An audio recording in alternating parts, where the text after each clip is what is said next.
네, 조금 전 말씀드렸듯이 자택 압수수색을 했다는 건 피의자란 얘기죠. 다시 말해서 조국 장관은 피의자란 사실이 공표된 겁니다. 어제 압수수색 상황부터 피의자 조 장관의 혐의까지 살펴보겠습니다.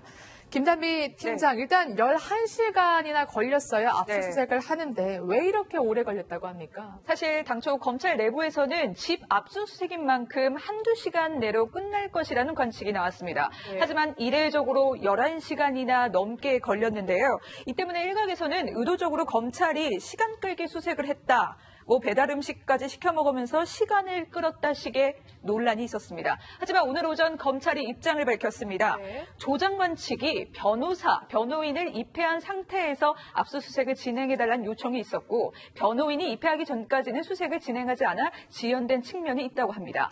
또 압수수색 과정에서 위치와 범위, 대상을 선정하는 과정에서 조 장관 측 변호인이 이의를 제기했고 그러면서 원래 당초 이제 압색할 때는 압색 영장의 위치와 대상을 구체적으로 적게 돼 있거든요. 하지만 사전에 검찰이 확인하지 못한 공간이 새롭게 나오면서 영장을 추가로 발급받아야 했던 걸로 보여집니다. 하나만 짧게 여쭤보면 조 장관의 변호사가 입회할 때까지 압수수색을 시작할 수 없었다는 건데 압수수색은 꼭 이렇게 변호인이 동행을 해야 되는 건가요? 이제 원래 강제 수사에는 할 수는 있지만요. 보통 자택의 압수수색, 그러니까 압수수색을 할 때 변호인까지 부르는 경우는 그렇게 많지는 않아요. 그래요? 그리고 기본적으로 자택의 압수수색이 이제 요즘은 아주 제한적으로 인정되기 때문에 나중에 그 변호사님께서 더 잘 설명해 주시겠지만 그러니까 사실 압수수색이 자택까지 되는 경우도 좀 드물고 거기에 변호인이 처음부터 끝까지 입회하는 경우도 그렇게 많진 않아요. 그렇군요. 자택 압수수색은 법원에서 영장이 나오기도 굉장히 힘든 사안이라고 하는데 이렇게 강행한 거 보면 윤석열 검찰총장도 이거는 분명히 해야 되겠다 이런 결심이 섰던 것으로 보이거든요.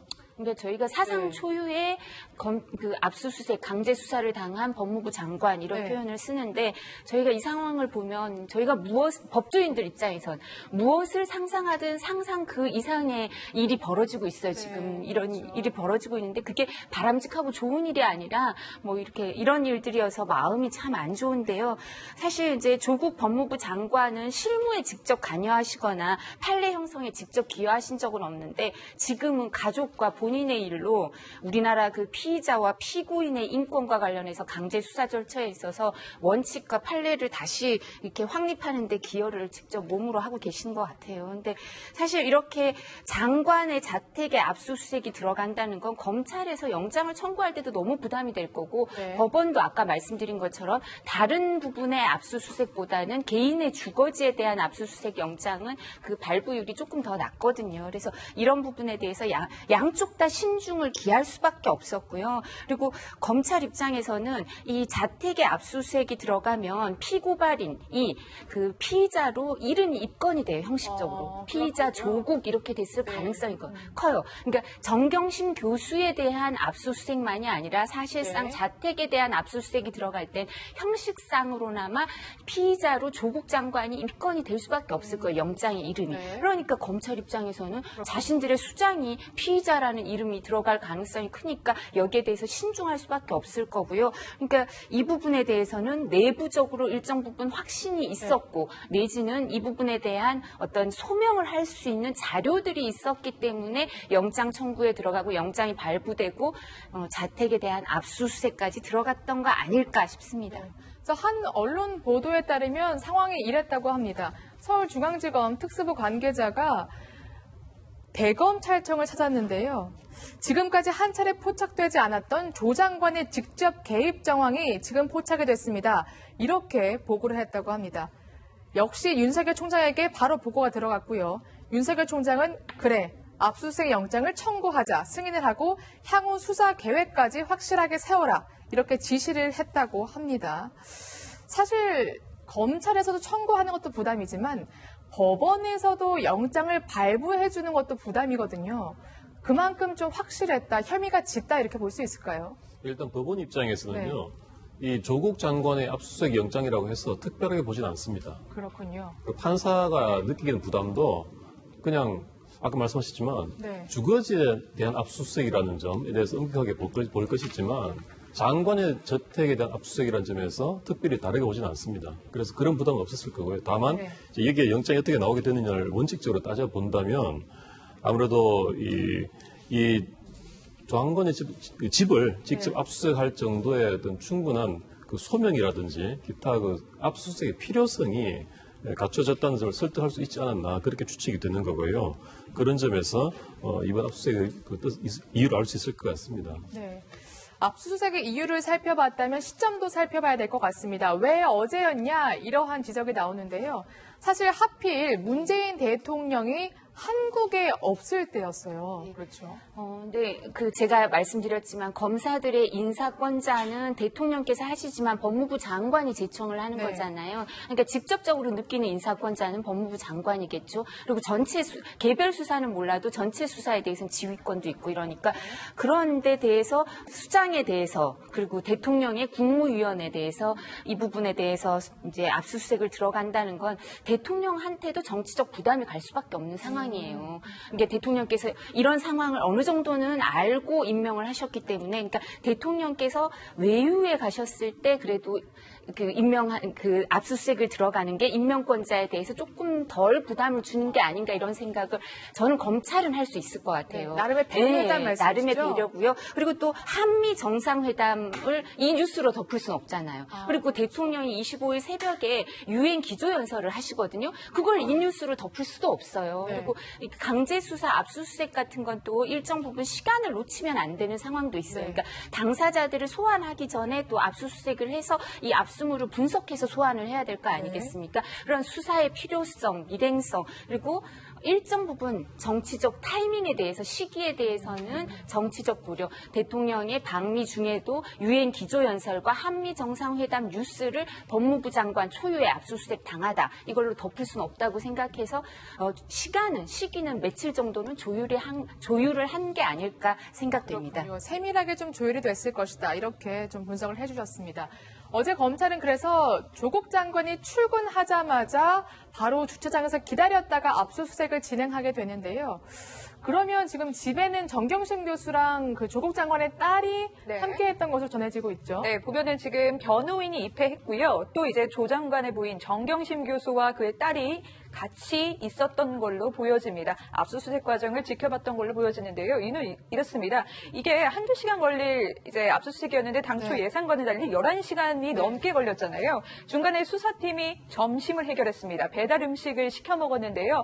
이 식당 관계자는 이렇게 얘기했습니다. 중년 여성이 직접 전화를 걸어 네. 그 배달 음식을 주문했고 실제 또 갔더니 중년 여성이 거실에 있었다. 네. 또 눈이 안 좋은지 계속 눈에 갖다 댔다. 이 중년 여성이 옆에는 젊은 여성이 있었다. 이렇게 증언했습니다. 네. 그래서 뭐 짜장면을 시켜 먹었다 이런 얘기가 있었는데 그게 아니라 또 검찰이 해명을 했잖아요. 예, 맞아요. 네. 이제 이 음식을 갖고도 음식값을 누가 지불했느냐 갖고도 논란이 꽤 됐습니다. 오늘 수사팀이 이것까지 이제 발표를 했는데요. 이 돈은 직접 수사팀이 배달음식 9인분에 해당하는 배달음식 값은 수사팀이 직접 냈다고 해명했습니다. 네. 심지어 뭐 짜장면이 아니라 한식을 먹었다 이런 것까지 지금 검찰이 해명하는 단계에 이르렀습니다.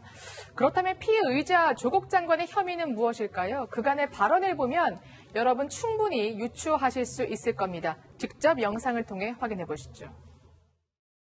먼저 저는 코링크라는 이름 자체를 이번에 알게 되었고요. 사모펀드라는 것이 잘 뭔지도 모르는 사람입니다. 저는 어떤 약점이 잡힐지 모르겠습니다만 그 약점이 나온다면 다 공개하겠습니다. 청문회 등에서 여러 번 말씀드렸지만 저희 아이는 공익인권법센터에서 인턴을 했고 센터로부터 증명서를 발급받았습니다. 네, 감사합니다. 네, 어제 자택에서 유한 선생님 인턴 증명서 나오셨는데 네, 수고하셨습니다. 어제 다 말씀드렸습니다. 부인 일정, 소환 일정 정해주셨나요? 네, 요약하자면 증거인멸 혐의를 제외하면 크게 두 가지인데요. 첫 번째는 펀드 운영에 관여했는지, 두 번째는 딸의 서울대 공인인권법센터 인턴 증명서 발급 과정에 개입했는지인데 인턴 증명서부터 살펴보겠습니다. 지금 검찰이 좀 증거를 확보한 것 같은데 해당 그 증명서 있잖아요. 완성 전에 파일이 서울대 컴퓨터도 아니고 조 장관 자택의 PC에서 발견이 됐다면서요? 예, 그 투자증권 직원이었죠. 네. 김모 씨가 사실 여기 방배동 자택을 방문했을 때 보니까 컴퓨터가 3대였다. 네. 그리고 그 하드는 4개일 수밖에 없다는데 나머지 3개의 하드는 이미 제출이 됐고요. 하나가 안 되는데 그 네. 부분을 이제 어제 확보한 걸로 보이죠. 근데 그 조 장관 자택 PC에서 발견된 게 지금 말씀하신 것처럼 완성 전의 파일. 그러니까 네. 인턴 증명서와 관련되는데 직인이 안 직인이 없는 찍힌 거. 예, 완성 전의 파일이 네. 있는데 그게 조 장관 딸의 것도 있고 그 장모 교수, 당국대 네. 장모 교수의 아들 것도 있고 그리고 지금까지 나타나지 않았던 제3자의 파일도 있었던 네. 거예요. 그러니까 이 두 사람께 있을 때는 보통 저쪽에서 해명을 조 장관에 대해서 해명해 주시려고 하는 분들은 네. 변명을 어떻게 하냐면 조 장관 딸이 친구 것까지 같이 받아줬다. 그래서 여기 뭐 PDF를 뜯다 보니까 이 하드에 이게 있다 이렇게 얘기를 했었지만 제3자에게 왜 있는지는 그리고 네. 직인이 안 찍힌 게 그러니까요. 완성전의 파일이 왜 있는지는 이제 해명이 안 되는 것 같아요. 그러니까 네. 이게 우리가 몰랐던 새로운 사실 제3자에까지 발견이 되니까 이 부분에 대해서 조국 장관이 해명을 할 필요가 있는 것 같고요. 근데 어제 출근길에는 이 부분에 대한 해명은 제대로 안 이루어졌는데 네. 저희가 또 주목해야 될 게 어제 압수수색 장소가 다른 대학교들이 쭉 나왔어요. 그죠? 그렇죠. 조국 장관 딸이 그 전에 이제 입학대 네. 고려대 외에도 지원했던 이화여대, 네. 그리고 조국 장관 아들이 지원했던 충북대, 아주대, 연세대 이런 데도 했기 때문에 이 서울대 인턴 증명서와 관련된 대학의 추가 압수수색이 아니었을까? 그리고 그 관련자는 조국 장관이 아니었을까라고 합리적 저희가 의심을 할 수밖에 없고요. 그러니까 이 부분에 대해서는 조국 장관이 좀 해명을 직접 해주셔야 혼란이 덜 네. 커질 것 같습니다. 오늘 아침에도 사실 기자들이 물어봤는데 해명을 들을 수가 없었습니다. 왜 자택 PC에서 직인이 없는 완성전 증명서가 발견이 됐는지 정말 의문이 많은데요. 사실 앞서 말씀하셨듯이 조 장관의 딸 그리고 제1저자 논란에 있었던 장영표 교수의 아들 외에 제3자 다른 학생의 인턴 증명서까지 발견이 됐다는데 혹시 누군지 김단비 팀장은 알죠? 검찰이 이 제3의 인물에 집중하고 있습니다. 근데 알고 봤더니요, 이 한영외고, 특히 조국 장관의 딸 한영외고에 함께 다녔던 남학생의 것으로 지금 밝혀지고 있는데요. 특히 누구와 친분이 있는지 보았더니 조국 장관과 굉장히 친분이 있는 사람의 것이라고 합니다. 그러니까 검찰은 조 장관의 직접 연루 가능성, 개입 가능성을 의심해보고 있는 겁니다. 네. 동양대 표창장 위조로 사실 정경심 교수가 재판을 받게 되지 않았습니까? 그런데 조국 장관도 인턴 증명서 위조 혐의로 재판을 받을 수도 있겠다. 이런 관측마저 지금 나오고 있는 상황입니다. 다음은 이제 코링크 PE 의혹도 살펴보겠는데요. 김단비 팀장, 그러니까 검찰은 조국 장관 그리고 정경심 교수를 공범으로 보고 있는 거죠. 그렇죠. 이번에 압수수색 대상에도 이 정경심 교수뿐만 아니라 조국 장관까지 포함돼 있었습니다. 압수물을 가져 나올 때 행여라도 정경심 교수 것만 갖고 나오게 될까봐 이제 조 장관까지 개입했을 가능성을 열어두고 조국 장관까지 명시한 겁니다. 때문에 검찰은 이 조 장관까지 개입했을 가능성을 굉장히 의심하고 있는 건데요. 앞서 조 장관 이렇게 해명했습니다. 블라인드 펀드라서 자기는 전혀 몰랐다. 코링크란 이름도 처음 들었다. 이렇게 주장했는데요. 하지만 검찰 조사를 받은 그 조국 장관의 이제 재산 관리인이죠. 이 사람이 이제 조 장관에서 검찰에서 자택 하드디스크를 교체할 때 조 장관을 마주쳤다고 진술했습니다. 그러면서 이때 조 장관이 한 말이 있다고 합니다. 아내를 도와줘서 고맙다. 이렇게 얘기했다고 합니다. 검찰은 이 진술을 주요하게 보고 조 장관이 직접 개입했을 가능성을 보고 있는 겁니다. 네.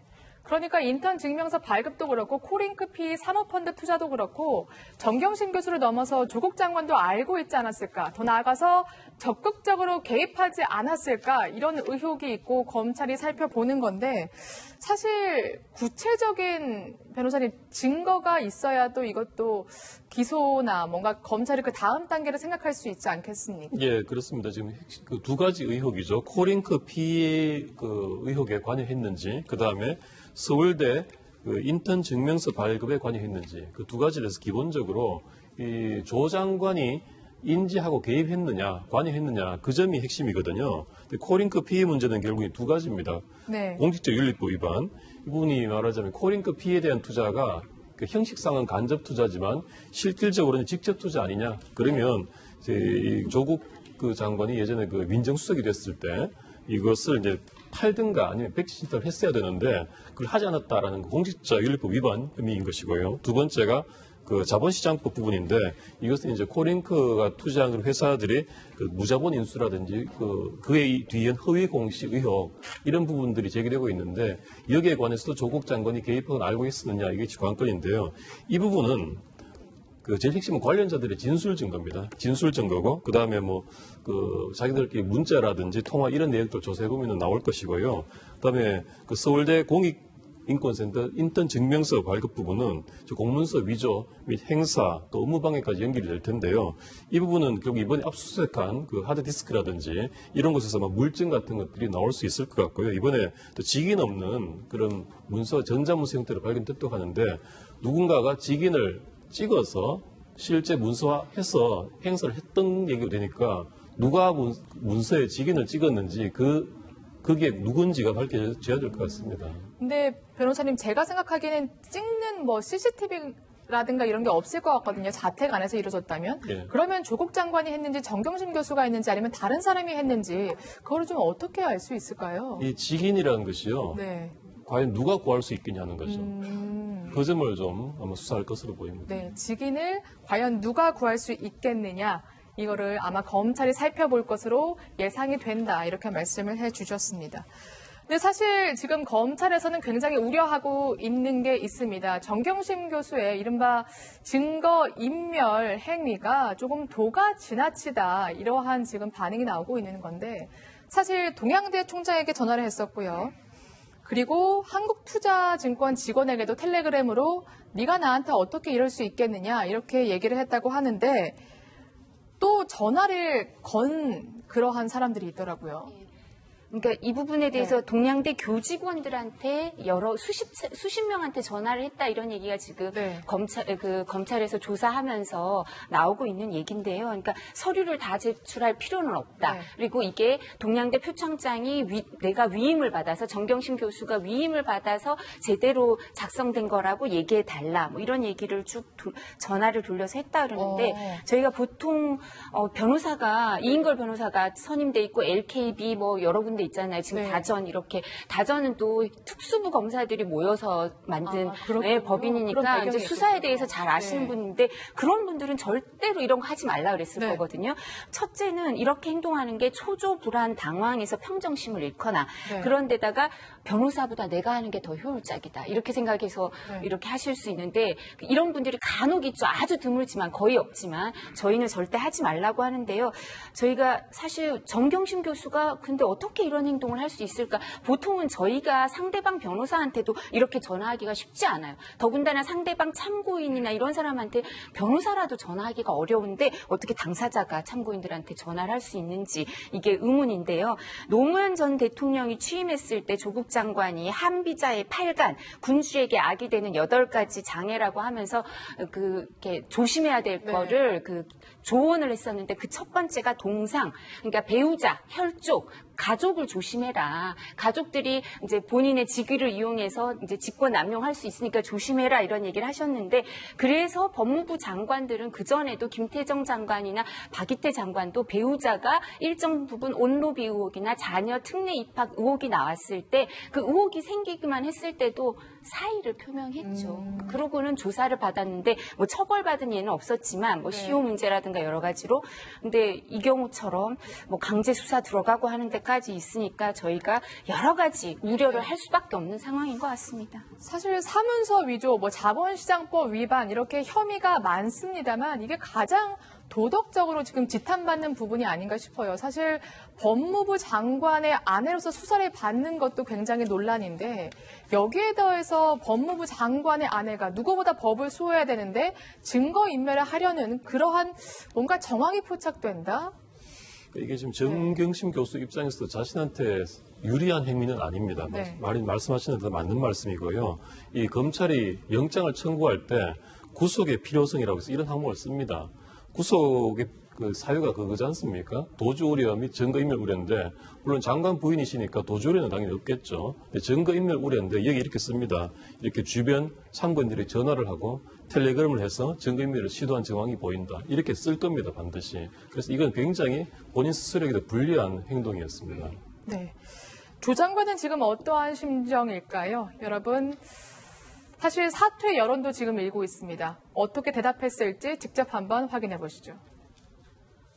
오늘의 압수수색에 대해서는 제가 특별히 드릴 말씀이 없습니다.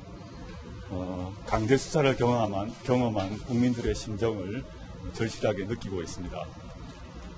저와 제 가족에게는 힘든 시간이지만 그래도 마음을 다잡고 검찰개혁, 법무부 혁신 등 법무부 장관으로서의 소임을 다하기 위해서 노력하겠습니다. 네, 법무부 장관으로서 소임을 다하겠다. 검찰 개혁을 하겠다. 여전히 이렇게 말을 했는데 사실 지금 사퇴 여론이 여당에서 나오고 있다고 하거든요.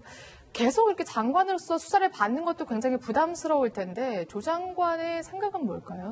그러니까 조국 장관이 사실 출근길에 기자분들한테 질문받고 국민들한테 보낼 메시지는 공익인권센터에서 허위로 증명서 발급한 거 아니다. 그리고 언론이든 뭐 누구든 악의적으로 했으니까 내가 법적 조치 취하겠다 이런 게 아니라 검찰 개혁을 어떻게 하겠다 내지는 본인의 그 법무부 장관으로서의 비전이나 우리 사회를 어떻게 변혁시키겠다 이런 얘기를 듣고 싶은데 국민들이 저런 얘기를 듣고 뭐 이게 전파 낭비, 국민들의 그런 피로감이 커지는 거 아니겠습니까? 근데 그러니까 어제 저런 행보를 보면 본인이 직접 연관된 이제 그 펀드와 관련해서는 계좌 추적 자금의 흐름이 객관적인 사실을 드러낼 거예요. 근데 그 부분은 해명하기도 쉽지 않고 국민들한테 와닿지도 않으니까 인권법 센터의 허위 증명서 발급 이와 관련돼서 직접 얘기를 하시는데 본인이 직접 관련된 거잖아요. 이거 그죠? 본인이 피의자가 될지도 모른다. 이런 얘기가 나오니까 여기에 대해서 입장을 얘기하시는 걸 보면 마이웨이라기보다는 본인도 좀 초조한 게 아닌가 이런 생각이 들 수도 있고요.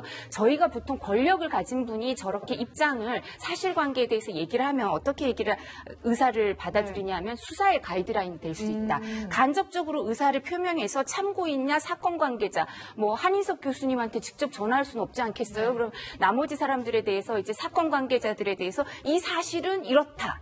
라고 정리를 해주는 거 아니냐. 저런 행동하면 안 된다라고 보통 비판을 받는 행동들이죠. 권력을 가진 사람이 어떤 혐의가 있어서 이제 수사를 받을 때 저런 행동은 절대 해서 안 되는 게 가이드라인을 정해주거나 사건 관계자들한테 지침을 간접적으로 보여주는 거 아닌가 이런 의혹을 받을 수 있는 행동이니까 정말 하시면 안 되는 행동이 아닌가 싶고요. 뭐 저희가 계속 이런 얘기를 하고 있으니까 이제 피로도도 높아지는 것 같고 정말 이제 법조인의 한 사람으로서 너무나 지금 암울한 그 법조계의 그림자가 드리워져 있는 시기 아닌가 싶습니다. 네, 알겠습니다. 사실 뭐 검찰도 쉽지 않을 것 같은데 계속해서 저희는 수사 상황을 지켜보겠습니다. 이두화 변호사님과는 여기서 인사드릴게요. 고맙습니다.